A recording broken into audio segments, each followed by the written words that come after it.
Hi, Ray here. With Pokemon Go having already released in the US and Australia, it's taking over the world.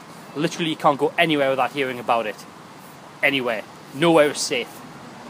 And with Pokemon Go releasing in some other regions, including the UK recently, let's take a look at Pokemon Go and some of the stuff it doesn't actually tell you. Nerd reactor, roll off. Pokemon Go is an ARG, or Augmented Reality game, released for iOS and Android by developer Niantic. The game sees you travelling the real world in a quest to catch them all. Now the game has social mechanics, RPG mechanics, evolutions and gym battles, but there is a lot it doesn't tell you very clearly. When you start a new game in Pokemon Go, you'll quickly come across the 3 Generation 1 starter Pokemon, Charmander, Squirtle and Bulbasaur, but there is a hidden 4th option.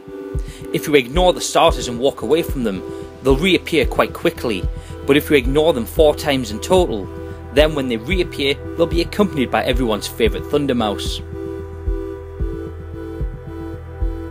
Pokemon can be caught by simply swiping a Pokeball at them on screen, but sometimes they can be a little elusive. Try moves such as a curveball by holding your finger on the Pokeball and circling it with your finger to spin it before you throw it. This gives you extra points for a capture, but it also makes it harder for the Pokemon to dodge the Pokeball. Turning off AR mode will also make it easier to land a hit with a Pokeball, as the target Pokemon will always be centered on your screen. The tab on the bottom right of your screen will show you which Pokemon can be found nearby, which is useful, but the footprints below their icons also tell you how far away they are. 1 footprint is quite close, whereas 3 means the Pokemon could be a larger distance away from your current location. If you tap a Pokemon while looking at this list, you can track that specific Pokemon in the area, and when it shows no footprints for that Pokemon, then you can tap the icon of the Pokemon to make it appear in the world around you. The rarity of the Pokemon you encounter in the field is affected by your trainer level. The higher your level, the better chance you have of finding those delicious rare Pokemon. But even more common Pokemon that you'll find have a better chance of having higher CP or combat point values as well. When you encounter Pokemon, they have a coloured ring around them. This is known as the target zone, and catching a Pokemon by hitting the centre of this target zone will award bonus points, and also makes the Pokemon less likely to escape your Pokeball.